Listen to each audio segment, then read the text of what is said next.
ரீசெண்டா நடந்த சீரியஸ்லாம் யாருக்கு எப்படியோப்பா ஆனா நம்ம காவியாக்கா மட்டும் கிறுக்கிழுப்பா இருந்திருப்பாங்க. எக்கோ என்னதான் நம்ம தலைவர் சொன்னாலும் இப்படி ஒரு டீம் பிடிச்சியக்கா. எல்லா சீரியஸ்லயும் எஸ்ஆர்ஹெச் பிளேயர்ஸ் மட்டும் தனியா தெரியுறாங்க. சாம்பிள் பாக்குறீங்களா?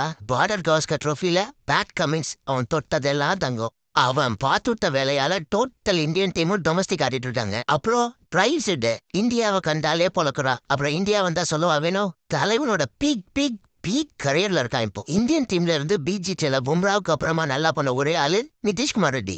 SA-20 கிளாஸ் அண்ட் ஃபார்ம்ல இல்லாத மாதிரி இருந்தது. இப்போ போட்டு பிறந்துட்டு இருக்கா எல்லா டீமையும். இப்போ இந்தியா விசஸ் இங்கிலாந்து சீரியஸ்ல ஷமி இன்ஜுரியில இருந்து வந்து இப்போ பவுலிங்ல கலக்குறாப்புல. அப்புறம் இங்கிலாந்து சைட்ல இருந்து ஒழுங்கா பவுலிங் போட்ட ஒரே பாஸ் பவுலர் பிரைடன் கார்ஸ் நம்ம அபிஷேக் சர்மா. நான் எடி பேயடி அடிக்கிறான் ஆர்ச்சரியே பிடிச்சி. அப்புறம் தலைவன் யுவராஜோட பவுலர் பச்சை வேற எப்படி இருப்பான்? சத்தியமா பவுலர்லாம் செட் ஆயிங்க. ஒரு பக்கம் அபிஷேக்கா, இன்னொரு பக்கம் எட்டா.